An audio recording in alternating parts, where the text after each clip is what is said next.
Bonjour à toutes et à tous et bienvenue à ce deuxième webinaire du cycle La Terre crue en logement collectif, organisé par Envirobat BDM et les grands ateliers, avec le soutien de nos partenaires, la région Auvergne-Rhône-Alpes, la région Provence-Alpes-Côte d'Azur, le ministère de la Culture et l'ADEME.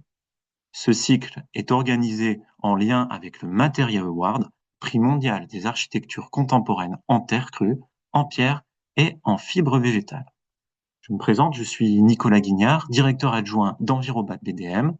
Envirobat BDM est une association qui rassemble des professionnels de la construction et de l'aménagement durable en région Provence-Alpes-Côte d'Azur. Et je suis donc accompagné de Marina Poli, des grands ateliers. Marina, je te laisse te présenter. Bonjour, Marie Napoli, je suis chargée de projet aux grands ateliers. Et tu as été rejoint donc par Maxime. Sur le gong, ouais. Bonjour à toutes et à tous, Maxime Bonnevie, je suis directeur aux Grands Ateliers. Et donc, aux Grands Ateliers, nous, on est une plateforme technique située près de Lyon qui accompagnons les écoles et les professionnels sur l'apprentissage, notamment par la construction. Et on essaye aussi de diffuser les bonnes pratiques et on est ravis de pouvoir être aux côtés d'Envirobat BDM et sur ces revues de projet qui sont à chaque fois très intéressantes.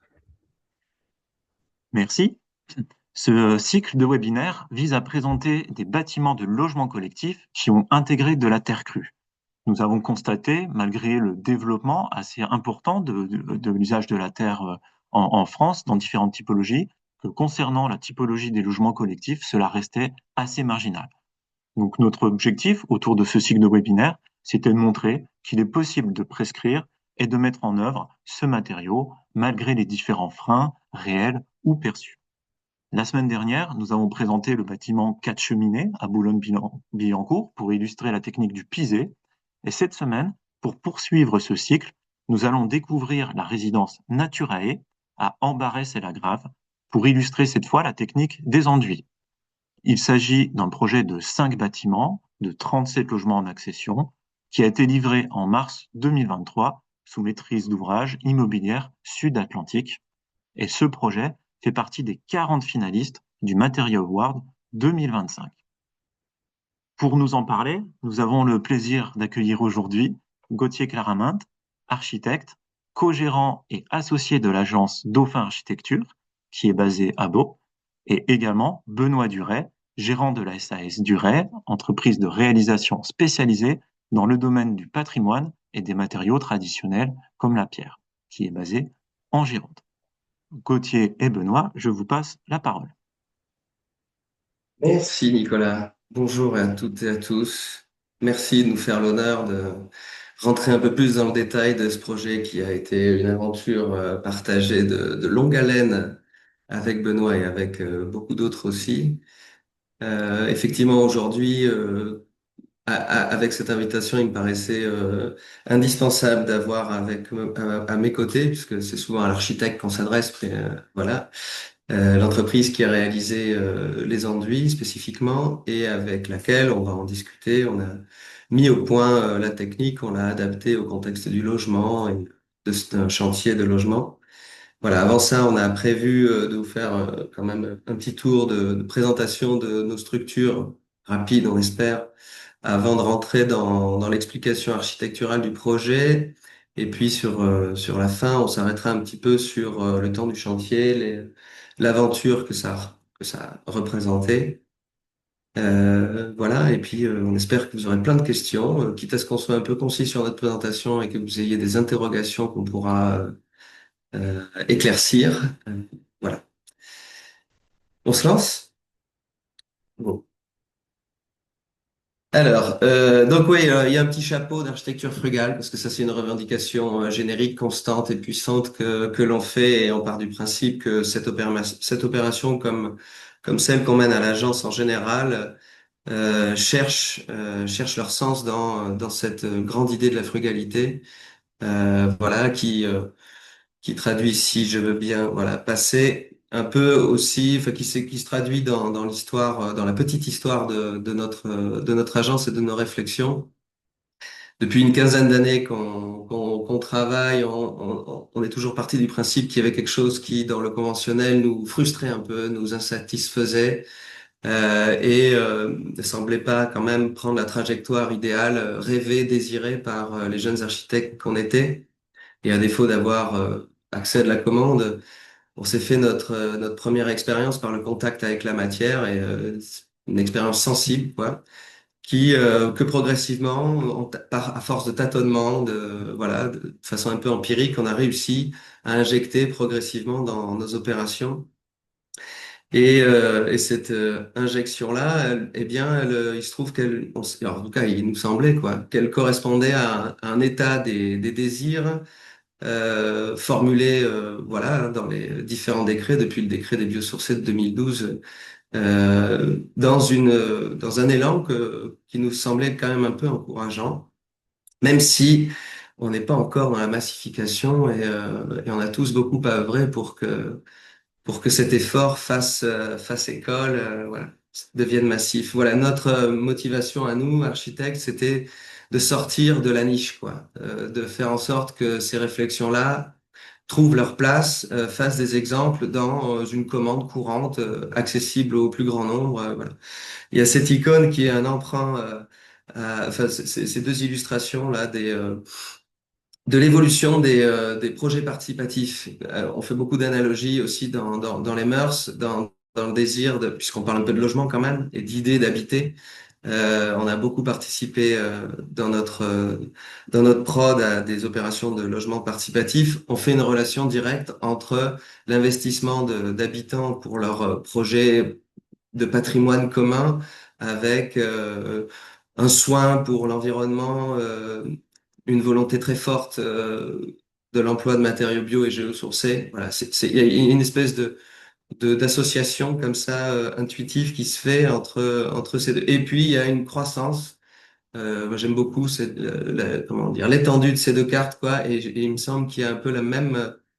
On peut voir la même couche avec les projets biosourcés, géosourcés. Voilà, donc notre motivation de départ, c'est dans cette espèce de triptyque très littéral, quoi, de la part de rêve. Pardon, je reviens du précédent de la part de rêve et de la pérennité. On inscrit le projet et sa matière dans un récit qu'on souhaite partager et qui comporte à lui seul, hein, enfin, fait peser un peu lourd sur la matière parfois même, les enjeux environnementaux qu'on nous demande d'affronter, quoi, de relever. Voilà, donc dans cette frise-là, on a un extrait de projets qui sont tous bio et géosourcés et qui ont l'ambition de montrer que quel que soit le programme, il y a une quantité considérable de matériaux biosourcés et géosourcés que l'on peut injecter, que tout ça c'est que de l'architecture, ni plus ni moins, avec tous les outils qu'on manipule, et d'abord l'outil du bioclimatisme, voilà, pour fabriquer des projets qui sont normaux dans la radicalité, quoi, en quelque sorte. La normalité qu'on cherche, c'est celle de projets complets dans des prix qui sont cohérents par rapport à la commande qu'on nous passe et qui ont comme ambition surtout d'être confortables et sains. Voilà. Et c'est un discours qu'on partage avec l'équipe, les équipes avec qui on bosse la plupart du temps. Et le projet qu'on vous présente aujourd'hui, ben, s'inscrit évidemment là-dedans. Alors, il avait son petit frère qui avait quelques années de plus et qui avait été une opération caractérisé expérimental de logement et qui était du logement participatif. Et puis on est passé de 11 à 37 logements en passant aussi du participatif à l'accession classique, voilà, qui est quand même donc pas mal de mouvements à faire hein, entre le système du participatif d'où on venait et puis bon la production de logements on y a touché aussi, hein, on n'est pas on fait partie de cette prod là, mais réussir à injecter tout ce qui nous avait servi à faire l'expérience d'un habitat désirable, euh, soin performant, soigneux et performant surtout, sobre, voilà. Il était temps qu'on arrive à l'injecter dans un projet de commande plus classique. Voilà, je passe un peu la parole à Benoît pour qu'il se présente. Bonjour à toutes et tous. Donc à mon tour de me présenter. Euh, je suis co-gérant entreprise familiale qui s'appelle SAS Durée, basée donc en Gironde, proche de Libourne-Saint-Émilion. Et nous intervenons nous sommes principalement le métier de base tailleur de pierre, maçon du bâti ancien, un petit peu de neuf, nous travaillons donc les solutions viticoles, bien entendu, de par notre positionnement géographique, les monuments historiques et les matériaux bio et géosourcés pour certains depuis de nombreuses années. Et vous voyez un autre nom d'entreprise, je suis gérant également d'une filiale qui s'appelle Autra Construction et dont l'objet est justement aujourd'hui de travailler tous ces matériaux un petit peu plus particuliers et que nous, les maçons, utilisons. Nous sommes une équipe d'une vingtaine de personnes. Nous faisons des projets privés, mais également publics, du marché public. Et nous nous confrontons également à des projets de plus grande envergure, comme le projet de logement de Nature Aé. Donc depuis quelques années maintenant, nous transposons les savoir-faire que nous avons acquis sur les matériaux bio et géosourcés, et donc la terre évidemment, sur ces chantiers d'un petit peu plus grande envergure. Et voilà, donc on va vous parler un peu de l'expérience qu'on a connue ensemble sur cette opération. Donc je vais prendre, j'espère, une dizaine de minutes maximum pour brosser un peu le projet, son contexte, celui de la commande, du site, etc. Et donc, à la base, c'est une consultation c'est un projet qui se situe dans une vieille ZAC dans la banlieue de Bordeaux. Près de l'entrée de la 10, il y a un gros nœud de circulation. Vous allez voir un schéma vite fait après. Et donc, c'est une ZAC qui a déjà un peu d'ancienneté et ce terrain-là était un peu, voilà, il avait été un peu relégué. Ils ont relancé une consulte et cette consultation, l'aménageur Aquitanis, à chaque fois, il fait des tentatives pour essayer enfin, encourager, disons, les porteurs de projets à avoir une attitude plus ambitieuse sur le plan environnemental. Là, c'est d'abord le promoteur immobilier Sud-Atlantique qui avait été auditionné et lui devait présenter deux équipes avec ce qu'on appelle vulgairement une FESA, quoi, en tout cas une posture sur le site. Et c'est dès cette deuxième audition, dès lors que eux avaient été retenus par l'aménageur et la ville, c'est dès cette audition qu'on a un peu planté quelques éléments de constructifs, architecturaux déjà, qui ont été, enfin voilà, qui ont fait le socle de cette opération. Donc j'en profite là pour dire quand même, parce que ça fait toujours plaisir que le projet a par la suite eu son lot de récompenses et voilà, c'est le climax, ça a été le Material Award qui nous a permis, enfin qui m'a permis d'aller assister à une très belle cérémonie très touchante, très humaine, à l'image de la frugalité, bien sûr, et des gens qui portent ce prix, voilà, qui me donne l'impression de faire partie d'un mouvement fort et qui a beaucoup à montrer et qui continue de monter en puissance. Et puis le prix régional de la construction bois, c'est notre prix favori à nous. Voilà, on fournit du prix régional, on aime ce prix. Voilà.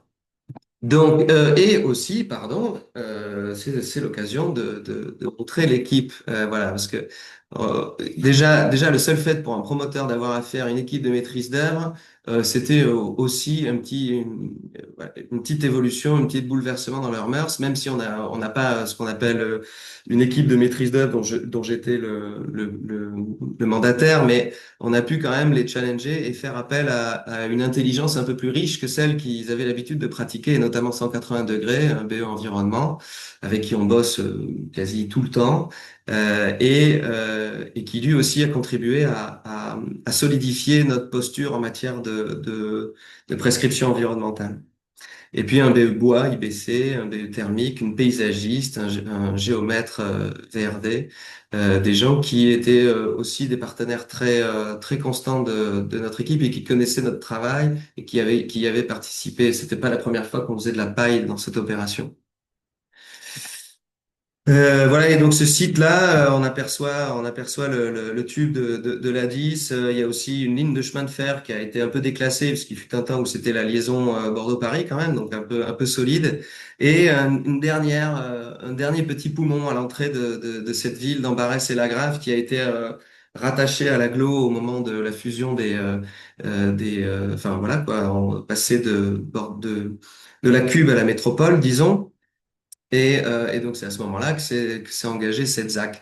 Et donc, il y a un cours d'eau qui est ce qu'on appelle un estey. Donc, c'est une espèce de drain voilà, qui conduit plein d'eau à la Garonne, des tout petits filets d'eau, des ruisseaux.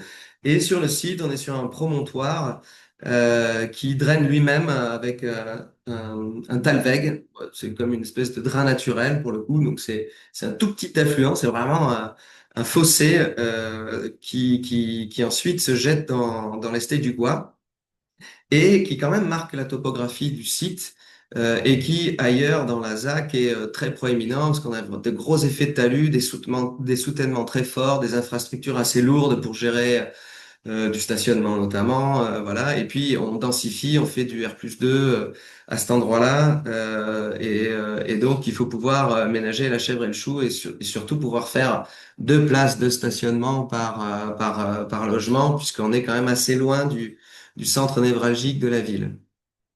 Quoi qu'en disent ceux qui utilisent le train dorénavant.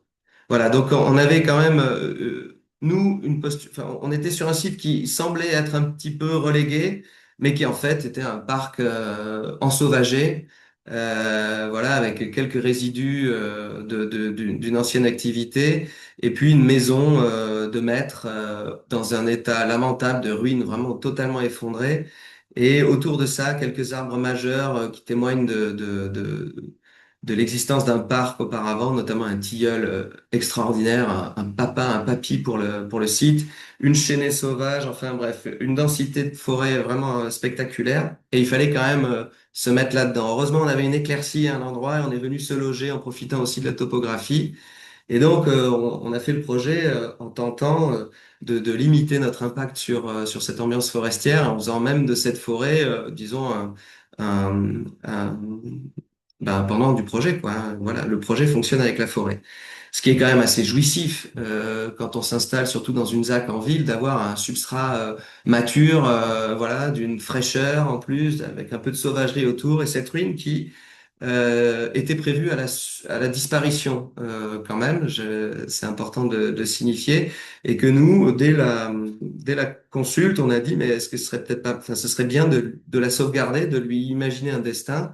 Et donc, on a un peu redessiné le profil de la parcelle avec Aquitanis pour que soit intégrée la ruine dans la réflexion. L'installation du projet, qui dérogeait un petit peu à la fiche de l'eau, puisqu'il voyait des choses plus compactes, évidemment pour des questions d'économie. Nous, pour accompagner ce léger accident de terrain, on a un peu décomposé, ce qui est quand même défavorable du point de vue de la compacité. Et ça, c'était des postulats de départ du projet, même de la faisabilité, hein.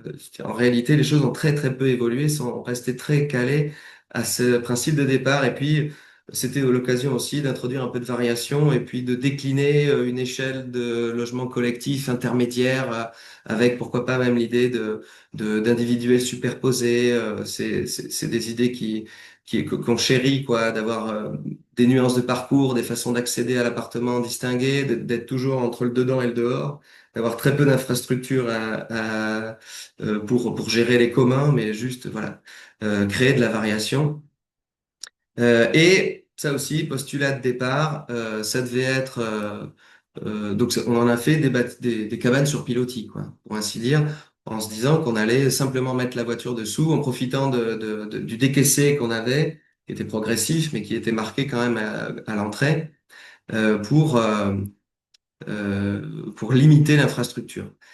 Voilà, juste un plateau béton et puis des cabanes en bois. Donc ça, c'était le postulat de départ qui nous a valu d'être retenu. Et on nous avait dit, il faut que ce soit un projet RT 2012, moins 20%, donc du équivalent F-énergie. Et il fallait qu'on ait 3 matériaux biosourcés, sans déterminer de quantité, ce qui était quand même pas non plus super difficile. Voilà. Et puis, il y avait aussi une condition sur le prix de vente, voilà, plafonné à 3003 du mètre carré TTC Chab, ce qui est assez performant pour l'agglo. Voilà. Donc on est parti avec ces ambitions qui étaient soutenues, partagées par le plus grand nombre et qui sont devenues des conditions contractuelles signées entre ISA et Aquitanis. Et puis en cours de route, avec le soutien de 180, et parce qu'on en avait déjà fait l'expérience, on a encouragé notre maître d'ouvrage à participer à l'appel à projet de la région Nouvelle-Aquitaine Bâtiments du Futur, qui lui était un cran supérieur encore dans la performance environnementale, mais qui était, disons, assez intuitif quoi, par rapport à ce qu'on avait déjà euh, injecté. Et donc là, on passait du RT-20 à l'équivalent E2C2 à l'époque, avec une notion d'innovation. Et donc, on a fait l'étude avec un promoteur qui n'était pas habitué à recevoir, enfin, être suspendu à une sub quand même. Il y a un moment où il nous disait, ouais, mais comment on fait si on n'a pas la sub? Il faut faire un projet de secours, etc. Donc, c'était pas évident parce que c'était quand même intrinsèque, tout ça. Et donc, à l'étude, on avait ce plateau béton avec une superstructure entièrement en bois et avec une enveloppe entièrement en paille et des murs entièrement enduits à la terre crue. Et c'est la combinaison paille et terre crue a été considérée par la région comme une innovation. Parce que à cette époque-là, déjà pour la région, faire de la paille en logement, c'était admis, ça y est, c'était plus innovant, encore que on l'estimait quand même très très marginal. Mais on avait déjà dû leur fournir trop d'exemples de bâtiments en paille et donc ils avaient dû se dire que ça y est, c'était réglé la paille, tout le monde allait faire de la paille, c'était facile. Bref. Donc c'est cette seule condition qui a verrouillé quand même enfin l'existence de la terre crue dans le projet, même si nous on l'avait soutenu aussi par les qualités physiques qu'elle apportait, voilà. Mais vis-à-vis d'un promoteur, c'était pas anodin que d'avoir cette obligation-là avec laquelle il a composé, et ça n'a pas fait l'objet d'un débat considérable. Ils étaient plutôt partie prenante. Toujours est-il qu'à l'étude ensuite, et comme c'était du marché privé, il a fallu consulter, et puis on a ouvert les plis, on a pris un tir, on s'est dit, il faut qu'on variante. On a eu l'occasion de débattre et de s'entretenir avec les candidats, on a pu travailler au corps le projet, et à ce moment-là, grâce à 180 degrés aussi, on avait un tableau, on avait un outil qui nous permettait de vérifier que toutes les réflexions d'optimisation nous permettaient de quand même satisfaire notre degré E2C2. À titre indicatif, on s'est retrouvé à l'étude on était à RT-25 en moyenne, parce que c'est plot par plot, et on était C2 moins 35%, ce qui est vraiment super écrasé, parce qu'évidemment, plus on met de bottes et plus on met de matières lourdes négatives en carbone, plus on gagne de points. Donc on avait en fait pas mal de confort sur le volet carbone, donc on a travaillé les variantes sereinement, quitte à du coup réduire drastiquement la part d'enduit terre crue et de bottes, et on a décidé de placer ces façades-là enfin cette enveloppe-là sur les façades solarisées de séjour. Et puis on a varianté en mob ossature bois avec un doublage, et c'était de la laine de bois et puis de la biofibre trio. Enfin donc on était quand même dans le champ massif des biosourcés, ce qui fait que même au terme de ces négos, on était à 104 kilos du mètre carré de matériaux biosourcés embarqués, ce qui est genre 3 fois le seuil max du label biosourcé. Donc, on n'était pas dans le malaise. Toujours est-il qu'avec ce travail d'optimisation, on a fini par signer des marchés qui étaient dans l'enveloppe de départ, quoi. Modulo la subvention qui a été perçue. Donc ça, à la limite, puisque c'est quand même des chiffres et que c'est un peu fastidieux, on pourra y revenir si les questions vous y conduisent. Mais voilà, quand même, le deal de départ, c'était celui-là à 3,7 millions, grosso modo, avec une répartition arbitraire entre la part bâtiment et la part extérieure. On regarde 1350 hors taxes du mètre carré en janvier 2018. C'était déjà assez bas par rapport à ce qu'on observait. C'est aussi ce qui nous a motivés à aller chercher la sub, qui quand même représentait 9% de la part de ce ratio-là. Voilà. Et donc, tout cumulé, on a fini par signer, grosso modo, à 4 millions, soit donc peu ou prou l'enveloppe prévisionnelle plus la sub. Donc ça, c'était très satisfaisant. Et j'avais déjà fait une opération avec Isa où on était malheureusement un peu plus dans du conventionnel et on était au même ratio, mais sans sub, quoi. Voilà, en faisant un projet moins ambitieux sur le plan environnemental. On vous a même indiqué à titre indicatif le ratio final parce qu'il a fait un peu jaser. Donc c'est là que j'ai commencé à discuter avec Benoît et qu'on s'est demandé comment optimiser, rationaliser l'enduit intérieur parce que c'est une prestation qui est par nature onéreuse, hein. Voilà, et puis c'est une paroi qui globalement, cette paroi en paille est conséquente, hein. On est loin de faire du standard logement. Voilà, et à titre indicatif, je crois qu'on était de l'ordre de 340 euros du mètre carré de façade paille enduite, mob paille enduite, et on était à 240 sur la variante en mob, là où par ailleurs j'ai observé des murs euh, maçonnerie ITI Biofib à 160 euros du mètre carré. Donc c'est quand même des ordres de grandeur très lourds sur le logement, surtout qu'on avait beaucoup de surface de façade. Voilà, donc on a réussi à signer les marchés en plein Covid. Voilà, on a démarré les travaux en plein confinement avec l'entreprise Lamécole qui a été quand même déterminante sur l'opération. On avait quand même la nécessité de, ne serait-ce que par la configuration du site, hein, de maximiser la préfabrication.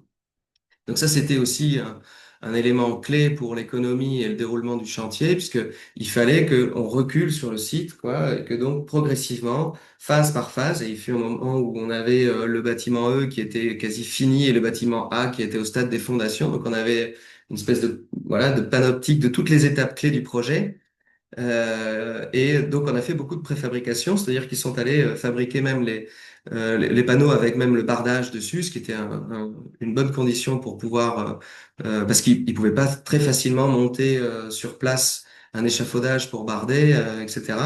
Et avec la paille intégrée qui était le support de l'enduit. On aperçoit ici ce qui nous paraît dorénavant familier, un mob rempli en bottes avec son lot de reprises en fibre de bois pour les parties minces et les linteaux et autres points singuliers. On voit aussi ici l'idée du projet d'avoir un balcon qui est vraiment la pièce supplémentaire qui vient se jeter dans les arbres, pour ainsi dire. J'ai passé un peu de temps à regarder cette image parce que je l'avais pas prévu, l'arbre plein axe sur le balcon. C'était vraiment un grand moment, ça.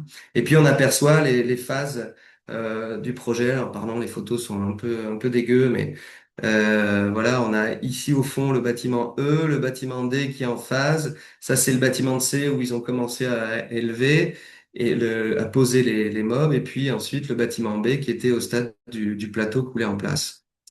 Voilà, et donc tout ce raisonnement très fin, très mécanisé, très rationalisé dans l'esprit d'une entreprise qui fait beaucoup de montage. Enfin voilà, c'est pas des charpentiers au sens traditionnel du terme, hein, c'est des fabricants de murs, quoi. On est passé à l'intervention de l'équipe de Benoît pour aller tartiner tout ça dès la fin du second œuvre.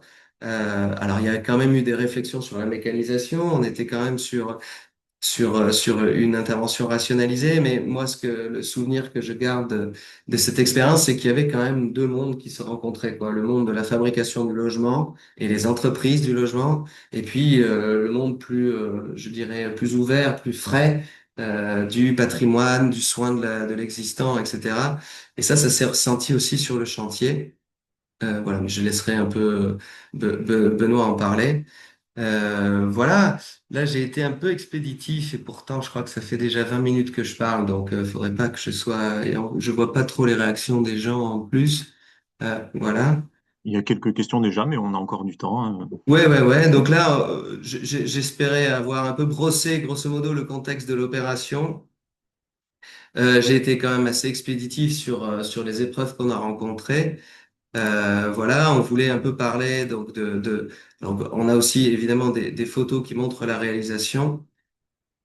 Voilà, donc ça parle d'architecture et puis de cabanes dans les bois, voilà, d'appropriation aussi, de dépouillement enfin sans artifice, quoi, sans mode nature, On a fait des sacrifices sur des ouvrages qu'on considérait secondaires, jusqu'à la serrurerie, voilà le rapport entre le dedans et le dehors, avec quand même des menuiseries bois. Voilà, avec une série d'accès un peu qui échappent au système, parce qu'à la base, c'est des plots qui fonctionnent tous avec une circulation centrale qui distribue deux, trois plateaux de deux, trois logements, mais systématiquement sur les flancs, et aussi à cause de ce léger décaissé, on a des flancs qui échappent à ça, qui peuvent pas se connecter au plateau central et qui ont leur propre escalier, et donc avec parfois l'impression d'avoir sa maison accolée aux voisins. Donc là, on voit que c'est vraiment la circulation dans son plus simple appareil, tout en bois. Et puis aussi un travail sur vraiment l'artificialisation minimale du sol. Et pour faire simple, le parking est dessous. Et puis à l'extérieur, on a juste un cheminement moitié terre-pierre, moitié béton pour les PMR et les déambulations. Quelques places de stationnement extérieures, voilà. Et puis l'ambiance qu'on a. Voilà, je passe un peu je laisse un peu parler quand même Benoît là pour poursuivre avant que vous réagissiez. Alors, je vais prendre la suite, merci Gauthier. Alors, je vais être probablement plus technique, un peu moins dans l'explication architecturale ou poétique du projet, comme tu sais bien le faire. Euh, et pour reprendre un sujet dont tu parlais tout à l'heure, qui était la recherche d'économie, on va commencer à parler de ça. La recherche d'économie sur la proposition initiale qui s'est faite, en modulant, en limitant la quantité de murs paille revêtus d'enduitaire intérieurement. Certes, une diminution d'environ 50% par rapport au projet de base, mais également en phase de négociation, la recherche de solutions pour nous, maçons, puisque nous ne sommes pas enduiseurs de métier de base. L'enduit fait partie d'une des techniques de la maçonnerie, mais c'est vrai qu'aujourd'hui, c'en est quasiment devenu une spécialité. Sauf que cette spécialité d'enduit, pour l'instant, les spécialistes de l'enduit ne s'en sont pas véritablement appropriés l'utilisation de la terre crue. Donc c'est vrai que ça repose un petit peu sur nous, maçons, maçons plutôt du patrimoine, de nous intéresser à cela et de trouver des solutions en mécanisant, en sélectionnant de la ressource compatible avec une base de projet comme celui-ci, pour permettre d'obtenir un tarif permettant de faire aboutir ce projet-là. Donc notre niveau de connaissance sur les enduitaires à l'époque était plutôt sur nous travaillions plutôt sur des petits projets. Nous avions obtenu la, la formation Propay, je crois un an auparavant, puisque historiquement, l'entreprise et l'entreprise de mon père avant euh, était spécialisée dans la partie végétale de la maçonnerie, mais plus sur la partie chanvre. Donc depuis presque une trentaine d'années, puisque nous utilisons le chanvre chez nous depuis les années 90, principalement avec un liant à base de chaux et plus récemment avec un liant à base d'argile. Le chanvre, l'intérêt du chanvre nous a amené à nous intéresser aux autres végétaux de la maçonnerie et dont la paille. Et c'est comme cela que, après avoir passé la propaille, on s'est intéressé à différents marchés qui pouvaient sortir et que Dauphin nous a contactés pour pouvoir répondre à ce dossier. Et donc là, tout l'enjeu a été de pouvoir sélectionner une terre qui était donc compatible avec la mécanisation, plutôt au vu de la taille du projet et du planning, quelque chose, parce qu'on pouvait fonctionner par plot, mais malgré tout, il allait suivre une cadence permettant de l'intégrer dans un avancement logique et quand même assez rapide, parce que il fallait bien entendu penser au délai de séchage de la terre crue et donc ne pas être retardant du planning initial. On s'est tourné via un fournisseur local, la société Arboga, vers un fabricant de produits formulés entre guillemets à base de terre crue. Hein, la formulation est quand même relativement simple, mais nous sommes orientés vers le fabricant de liens à base d'argile qui s'appelle Terre Argile, donc qui est euh, dans un périmètre d'environ 200 km par rapport au chantier. Et nous avons peu dans notre région du sud-ouest de fournisseurs d'argile. Donc cette société s'appelle Terre Argile, est basée à côté de Toulouse et nous a fourni sur ce chantier des big bags d'enduit prêts à l'emploi, à la fois pour bien sûr le gogotis d'accroche, le corps d'enduit et ainsi que la finition sur ce projet.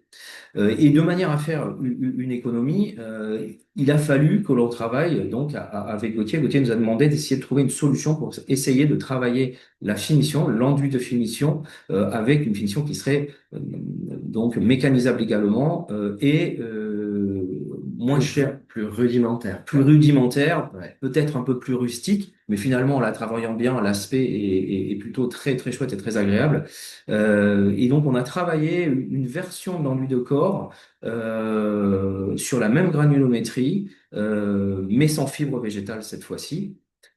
Et donc, ça a permis de faire un petit peu baisser le prix de la matière parce que le fournisseur n'a finalement préparé qu'une version d'enduit avec incorporation de fibres végétales ou non. Et c'est cela qui, je pense, a fait sens et a permis. Ouais, c'est important parce qu'il y avait aussi cette idée qu'on se faisait de l'aspect fini qui est quand même, enfin, qui est une corrélation directe avec le volume qu'on envoie, quoi. Et il y avait aussi l'idée de rassurer l'enduiseur sur le fait que même s'il y a des défauts de planéité, même s'il y a un peu de flash, etc., au contraire, moi je considère que c'est une des qualités, un des gages de la matière. Et dans le logement, il a fallu le plaider parce qu'on s'adressait quand même à des futurs acquéreurs qui avaient acheté sur plan. Et donc, il fallait leur expliquer que un mur en terre, c'était pas une plaque de plâtre et que ça avait, voilà, sa granulométrie, sa surface. Voilà. Moi, j'ai trouvé que c'était plutôt un gage de qualité et ça a été globalement bien reçu par les acquéreurs. Ça n'a pas été un motif d'appréhension lourde par le promoteur. Il était plus interpellé, lui, parce que là, on est dans la trivialité du produit commercial, quoi, et de l'idée que se font, hypothétique que se feraient les futurs habitants. Et c'était plus l'aspect ocre qui inquiétait un peu le promoteur et Benoît avait trouvé dans les deux formulations, il y avait on avait une couche de finition quand même hein, qui était mince avec c'était quoi? C'était Une argile blanche quoi, de kaolin. ouais, avec du kaolin quoi. Voilà. Et c'est vrai que ça a fait l'objet, oui, dès le départ, de la part du maître d'ouvrage, la possibilité d'une variante, de laisser le choix finalement de la finition, si les logements étaient prévendus, de permettre donc à cet acquéreur de pouvoir choisir une finition en terre, certes, mais peut-être un peu plus conventionnelle vis-à-vis des matériaux standards, qui est un blanc cassé certes, mais malgré tout un blanc. Et en Gauthier et l'occurrence, Benoît, on se donne 10 petites minutes pour finir la présentation? ouais, mais même on n'est peut-être pas très loin d'aller au bout Ok. On est quasiment au bout. ouais. C'est parce que cette finalité un peu triviale, enfin que j'estime moi triviale comparée à la complexité qu'on a brassée avec la mise en œuvre de l'aspect de l'enduit, ça reste quand même une clé d'entrée pour les clients. Et cette appréhension-là, qui était quasi la seule qui demeurait quand on a démarré le chantier, ce qui était déjà un exploit, parce que à côté de ça, on a fait donc un bâtiment en bois terre-paille, on n'avait pas d'ascenseur, on n'avait pas d'occultation dans les séjours, on avait mis des poêles en guise de seule source de chauffage, donc on leur avait un peu chargé là, ils avaient comment dire une charge mentale assez costaud quand même potentiellement sur la commercialité et voilà et l'enduit c'était ce qui demeurait Au bout du compte, je crois que les trois quarts des gens ont choisi plutôt l'ocre. Et moi, je reste convaincu que c'est plus judicieux aussi pour ne pas oublier que c'est de la terre qu'on a à l'intérieur et de conserver un peu cette relation, enfin voilà, cette conscience de l'objet. Parce qu'il faudrait pas finir par le recouvrir, de peindre dessus parce qu'on a l'impression d'avoir un plâtre. C'est aussi, je trouve, une meilleure façon de faire admettre aux gens qu'on n'est pas sur la planéité, lisse tendue du BA13 peint, sachant que en GPA, j'ai eu plus de soucis sur des finitions de peinture que sur des retours sur les enduits, hein. C'est-à-dire que les gens, du coup, ont admis ça. Voilà, ils ont admis cette idée que ce que certains pourraient considérer d'imperfection, mais que j'appelle moi plutôt du grain, quoi. Tout ça, enfin, qu'on est nombreux à appeler hein, du grain. Alors, Voilà, donc ça, excuse-moi, c'était vous êtes, intéressant. vous êtes plus en plein écran sur la Non, présentation. pardon, j'ai machinalement appuyé sur échappe Il y a- et je corrige ça. et il y a des demandes, je vois qu'il vous reste 3 slides et des demandes éventuellement d'avoir les photos, voilà, finies. Oui, ouais. On va revenir sur les photos rapidement. C'est que je voulais effectivement laisser de la place à Benoît pour ça. Si je peux ajouter une donnée, alors c'est plus technique sur le chantier. En fait, c'est la complexité. Alors, on s'attendait à ce que le chantier soit complexe sur certains points, notamment par rapport aux hauteurs à franchir pour envoyer la terre au dernier étage, par exemple. Bon, ça a été conforme à nos attentes, ça a été compliqué d'envoyer. Avec une machine à enduire les terres à l'étage. Mais finalement, on retient, nous, maçons, là, sur ce chantier, que la partie la plus complexe, ça a été le rapport aux autres corps d'État, où on se rend compte que dans un projet de logement, où et l'architecte et le maître d'ouvrage on fait attention de, je pense, bien sélectionner les partenaires avec qui ils allaient faire le projet pour la partie biogéosourcée, bois, pas ITER. Sur le reste, eh bien, la sélection a été différente Et les candidats différents avec des aussi. candidats différents. Et le plus compliqué sur ces dossiers en logement, peut-être, c'est de faire adhérer justement les lots techniques, notamment le lot plâtrerie, à ce que nous allons utiliser, nous, des matériaux très différents qui doivent être plus protégés, où il y a des préparations particulières, il faut en prendre soin. Et ça a été assez complexe. On s'est vu avoir des enduits finis qui, par le plâtrier, soit ont été souillés ou arrachés par la mise en place de plaques, les mouvements des matériaux. Et donc, nous utilisons un produit qui est fini et on se retrouve à devoir faire des retouches. Ça arrive très souvent sur les chantiers, mais c'est beaucoup plus difficile de faire des réparations, des reprises sur des matériaux comme celui-ci que sur un mur qui est finalement peint, revêtu d'une plaque de placo ou autre, avec une peinture et qui permet de faire une retouche facilement. Et c'est là que je trouve qu'il y a un écueil à éviter sur les marchés de ce type en logement. Je vais faire défiler, redéfiler les quelques photos. Le problème, c'est que des photos d'intérieur, j'ai pas fait faire par un photographe, ce qui fait qu'elles sont quand même relativement sombres parce que je les ai pas bien traitées. Et donc, j'en ai quelques-unes seulement. Là, je vous ai fait défiler un peu les photos de l'ambiance de l'opération qui se joue beaucoup entre le dedans et le dehors aussi. Hmm, Voilà, j'avais pas trop misé sur comment dire beaucoup de photos de l'opération, j'avoue, parce que c'était plus le récit bien sûr, oui. et le partage avec voilà, je sais que j'ai d'autres photos, mais si je commence à les fouiller, Oui. ça Non, pourrait être un peu plus fastidieux. Surtout que du coup, nous on voit plus, pardon, c'est qu'on voyait plus les la petite icône des participants. Ah voilà, ça y est. bien Donc c'était sûr. Oui, mais écoutez, il y a déjà pas mal de questions, donc je pense que c'est ouais, important d'essayer de répondre à ces différentes questions. Donc je propose peut-être d'en rester là pour la partie vraiment présentation. Merci, ouais. merci déjà pour ce partage.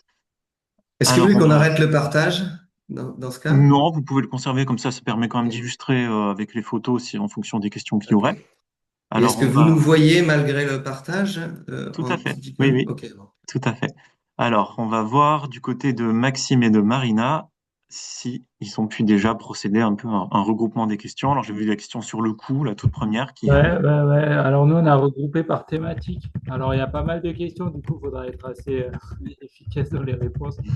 Mais on va les passer en revue.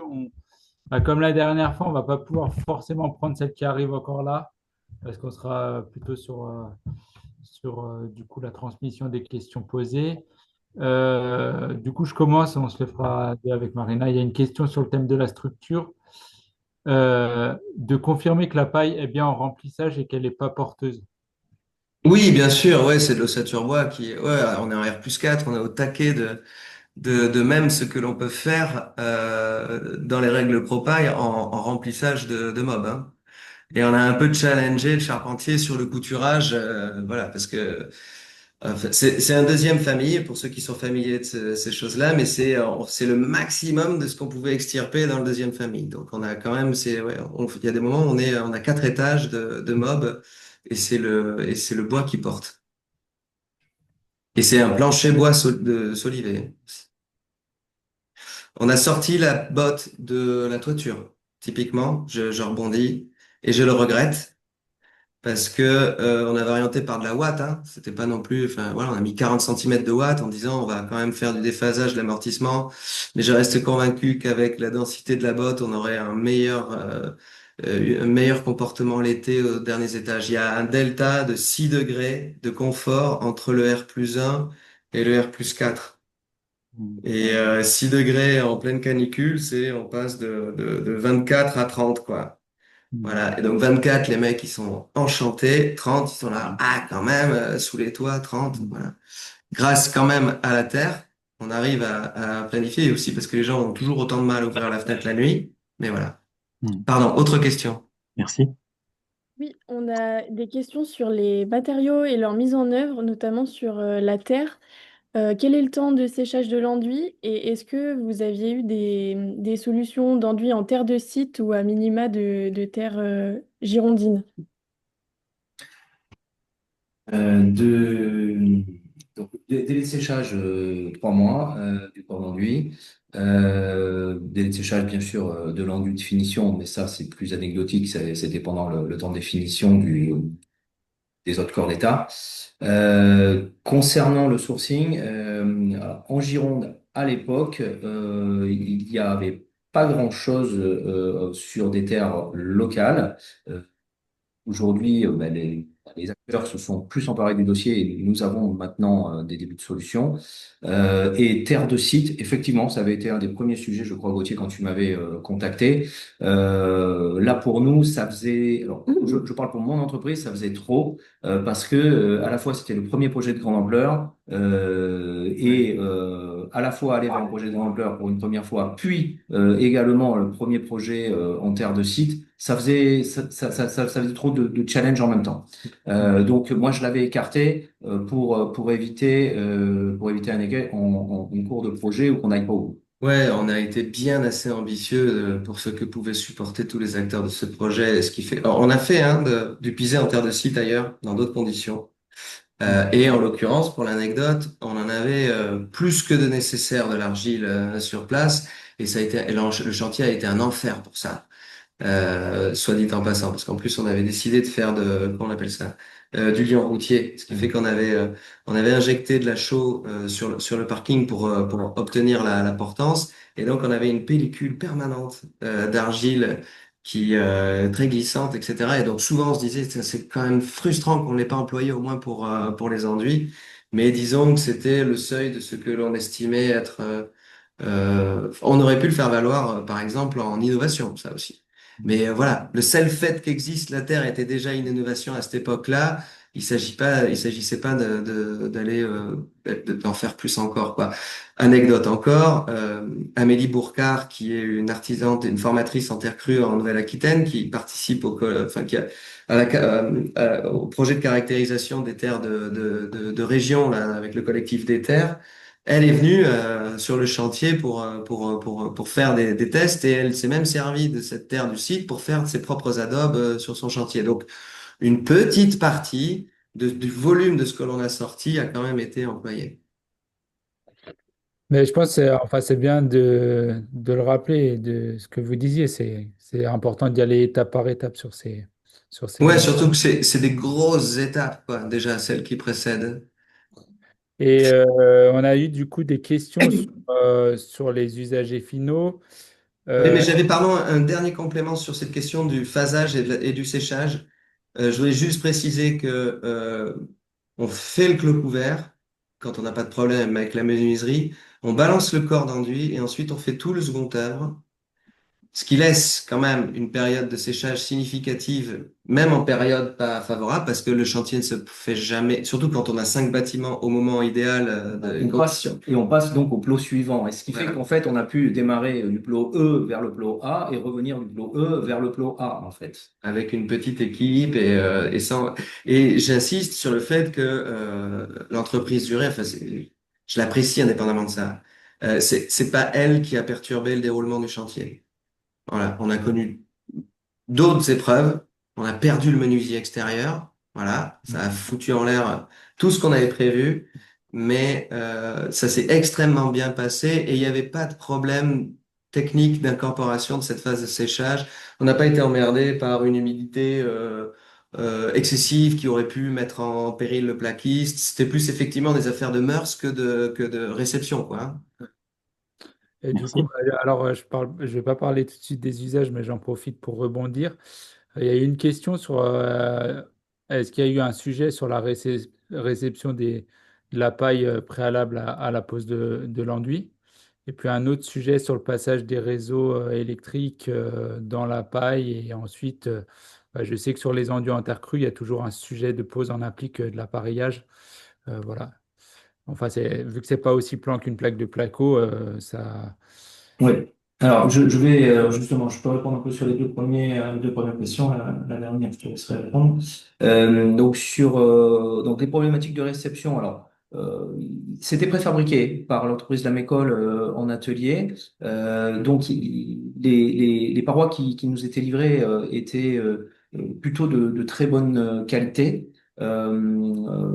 Partiellement débroussaillées avant même qu'elles arrivent. Donc, en termes de préparation, il y en avait peu. La problématique que nous avons eue, c'est que le chantier a avancé, y compris en zone, enfin en période hivernale, et que l'enchaînement et la pose et l'enchaînement des tâches et des tâches de couverture et d'étanchéité ont fait qu'il y a eu quelques bottes qui ont été sur quelques parois, sur quelques plots, en fonction de la saisonnalité, souillés par de Le l'eau. menuisier extérieur, oui, c'est ça. Et puis voilà, aussi la problématique du menuisier extérieur, du fait du dépôt de bilan, du changement de menuisier, qui fait qu'il y a eu besoin d'intervention pour des remplacements de bottes. Et là, le remplacement de bottes sur site, à la différence de la préfabrication des parois, faisait qu'il y avait un peu plus de travail de rebouchage et autres. Voilà.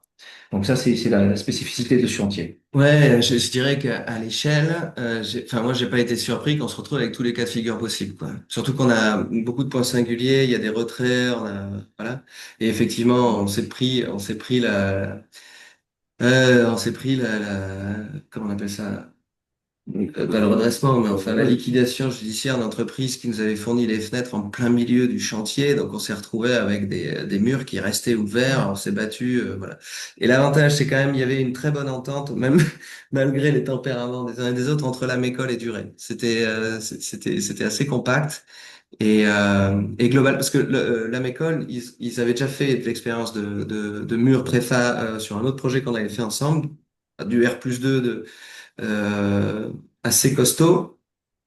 Et donc, ils ont un banc dans leur atelier pour rainurer la botte, faire une encoche pour venir l'encaisser dans le mob, ce qui fait qu'ils rationalisent aussi leur volume de bois, ça c'est très bien, et ça permet d'avoir une continuité de botte à botte qui est quand même vachement satisfaisante, ça c'est ce qu'on a pu observer. Et peu d'utilisation donc de fibres de bois dans des endroits un petit peu clés comme les milieux sud-linteaux ou autres où il y avait des difficultés pour refaçonner des bottes. Mais sinon, c'était majoritairement du parement en botte de paille que nous avions Ouais. donc pour une conformité aux règles pro, bien entendu.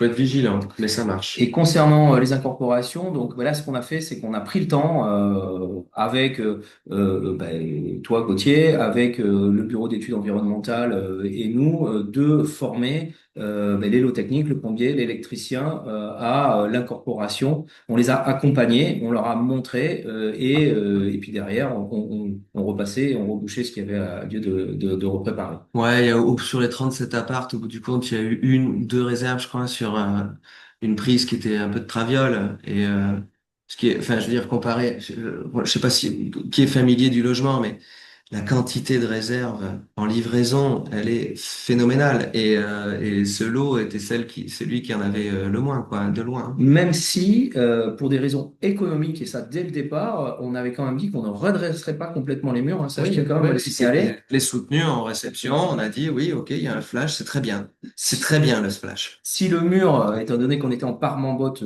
totale, avait peut-être des flashs, des variations, on en redressait une partie, mais pas tout, Ouais. justement parce que sinon, garnir. pour pas garnir et pour pas consommer de la terre et donc augmenter in fine le coût du mètre carré de terre crue envoyé sur le mur. Et ça, au moment de la livraison, parce que j'en ai bouffé une trentaine quand même, à chaque fois c'est des gens qui découvrent quoi un peu leur logement.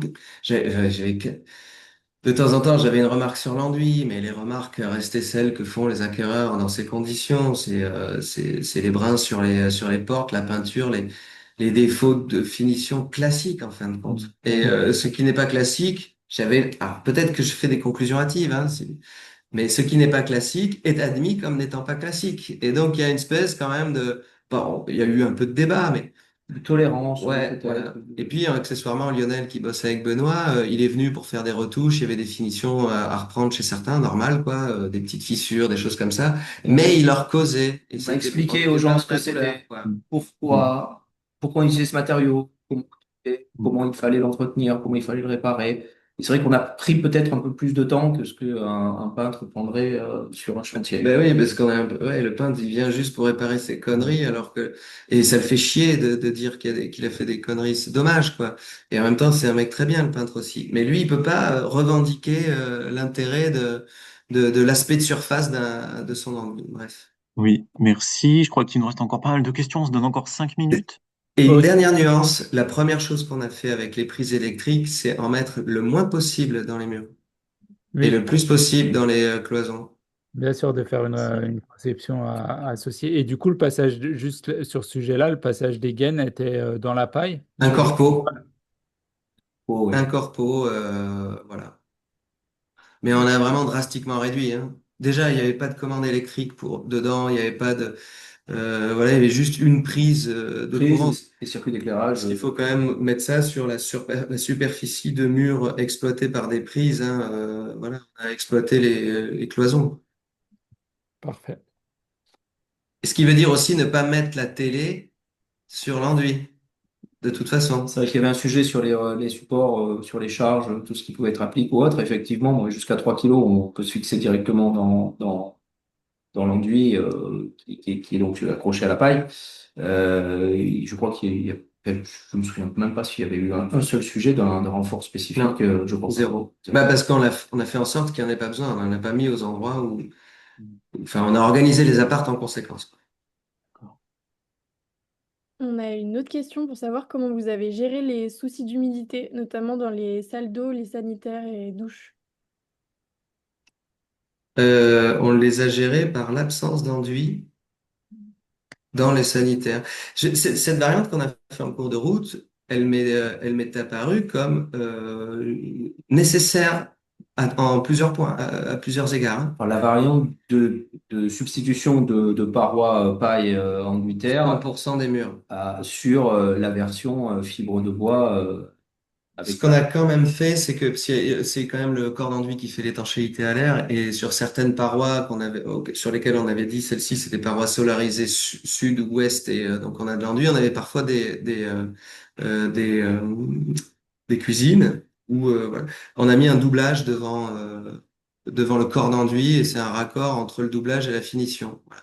On a laissé filer le corps vraiment brut, quoi, et puis du coup ça faisait un mini plénum à certains endroits, là où pour des questions, ou parce que c'était des demandes de clients aussi. Hein, il y a ce qu'on appelle le TMA en logement, hein, travaux modificatifs acquéreurs. Donc on s'est débrouillé pour que certaines configs soient autorisées malgré ce qu'on avait prescrit au départ. Et donc même dans certaines salles de bain, on a un doublage devant le corps d'enduit. Sur certaines salles de bain qui, malgré tout, s'étaient retrouvées au sud. Alors, le cas de figure général, c'est qu'on n'a pas de salle de bain sur ces façades-là.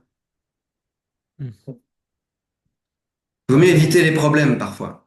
en sachant qu'un enduit en terre crue, normalement, réagit quand même bien à l'humidité. De par Oui, là. globalement, oui, oui. Il y avait quand même, ouais, pour Pour le coup, l'anecdote, j'ai des tac, soucis d'humidité liés à la peinture dans certaines salles de bain. Parce qu'on a fait de la peinture recyclée ou à base d'algues et j'ai l'impression qu'elle supporte assez mal les douches scandinaves, quoi. Voilà. Il y a des gens qui y vont fort. qui se lave à grandes eaux. On a du coup des questions. Alors, on a une question encore sur les enduits. Est-ce qu'il y a eu de la chaux? Mais j'imagine, je crois que non. Non, on est en terre crue. Il y a une question sur la provenance de la paille et la quantité de paille utilisée. Ah, je crois que c'est genre 5000 bottes, et la provenance, je l'ai pas en tête, mais Je crois que c'est le département d'à côté, c'est pas le ouais, cas. ça doit être du 4-7, parce que là, il aurait fallu que j'invite Pierre-Louis Chouzenot pour qu'il nous parle. Parce qu'il me les a donnés, comme on a rempli le prix régional de la construction bois, je les ai, la provenance. Ouais. Mais eux, ils commencent à avoir leur routine en matière de fourniture de bottes. Et est-ce que Et sur... oui, c'est pardon. ce qui a motivé leur choix, hein, d'ailleurs, hein, Mm. pour le maître d'ouvrage, hein, d'avoir un charpentier, parce que lui, il pèse un quart de l'opération, qu'il ait un système rodé sur la paille, c'était une condition sine qua non. Je me permets une question sur les surfaces totales d'enduit. Est-ce que vous avez un chiffre à nous donner? Et est-ce que tout a Oui. été en mise en œuvre manuelle? Et non. Alors, donc, le projet initial était sur 2 000 m² d'enduit terre, sur botte de paille. Finalement, 50% de réalisé, donc 1 000 m² d'enduit terre. Et l'ensemble, les 100% ont été mécanisés. La couche de corps, mais Oui, bien sûr. la finition, Oui, alors Ah, la finition, pardon, oui, la finition, on va dire que il y a eu un tiers à la moitié environ qui a été faite à la main, l'autre moitié a été mécanisée. On a même d'accord, fait une partie mécanisée. merci. On prend encore une ou deux questions? On a une question sur le bardage qui a été saluée dans les commentaires. ah merci. Quelle est son essence et est-ce qu'il est brut de siège? Alors, brut de sciage, oui. Et les deux, c'est le même pain, c'est du pain maritime, voilà, qui est autoclave, voilà. Mais autoclave teinte naturelle, quoi. Voilà, et à la base, on avait cette idée de bichromie, et au début, on voulait mettre du brou de noix ou faire du bois brûlé, enfin, voilà. Et en cours de route, quand on a fait l'échantillon, je me suis rendu compte que ne serait-ce que les deux orientations introduisaient cette nuance de teinte là, avec le même produit. Et moi, j'apprécie beaucoup on a vraiment la même matériau de base et juste on lui a mis un coup de cire plus parce que les voliges de droite, elles sont délignées des deux côtés et celle de gauche, mais ça, c'est une espèce de petit gimmick de l'agence de faire presque du débit de surplomb. Voilà, du plateau, quoi, de pain. Alors, on fait de plus en plus de châtaigniers quand même. Mais là, le pain, en plus, monté à l'atelier, il défiait toute concurrence. On était à 65 euros du mètre carré, le bardage, quoi. Ça aussi, ça a été des vraies réflexions pertinentes sur le mode opératoire et le prix, quoi. Et les deux sont au même prix, à 1 euro près, je crois. Et du Ok, on va juste finir avec du coup les questions sur le coût. Alors il y a trois questions. Il y a une personne qui demande la différence du coût de façade au mètre carré entre la basse paille et la variante mob. Ah, je l'ai donné. Ah, question piège, ça. C'est nous qui avons Effectivement, pas le suivi. au tout début. Les points principaux de dérive budgétaire et de planning viennent-ils de la particularité du projet? Euh, voilà. Alors, je serais tenté d'aller fouiller, parce que je donne une formation où on utilise cet exemple-là et on rentre un peu plus, on ouvre les tableurs auprès des stagiaires pour discuter des ratios. Je disais donc que, et là, de mémoire, la paroi courante dans la solution Max enduit bot, c'est 340 euros du mètre carré à l'époque, à peu près. Et je crois qu'on avait une économie de 90 ou 100 euros sur la variante en tout compris, hein, c'est-à-dire enfin du nu extérieur intérieur hein, jusqu'à la couche de peinture. Sur le doublage, on était ouais, à 260, je crois, à peu près comme ça. Que je compare à une autre OP pour le même opérateur, enfin pour le même promoteur dans des conditions d'époque similaires, etc. Voilà, où finalement on se retrouve avec le même ratio total.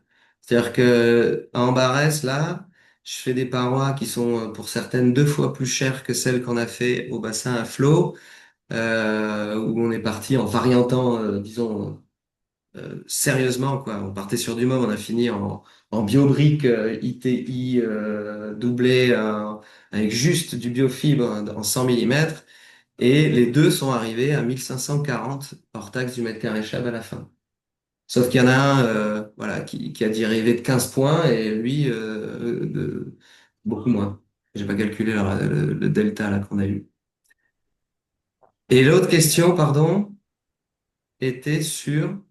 Bah, la troisième, je ne l'ai pas posée, mais c'était une Non, question. j'avais une deuxième réponse que je devais apporter, mais qui me revient pas là, pardon. Oui. Et on va devoir clore assez rapidement. Oui. Alors, Sur Maxime, les dérives budgétaires et de planning. Ah oui, voilà, c'est ça, oui. Non, les dérives qu'on a eues, c'est à cause de la crise du canal et du post-Covid où nous, on a eu la liquidation du menuisier. J'ai eu 4 liquidations sur le chantier, le hmm, VRD, le menuisier extérieur, l'électricien, à la toute fin, le maçon qui était quand même le gestionnaire de la base vie.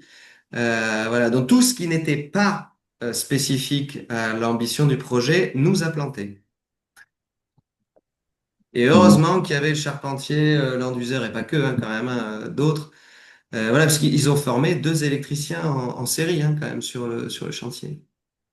Donc c'est plus le contexte économique et la précarité de nos modes de faire qui nous a retardé vraiment, hein, je dis ça enfin, sans prosélytisme, mais ouais, heureusement qu'il était full bois terre-paille, hein, sinon on n'aurait pas réussi à le finir.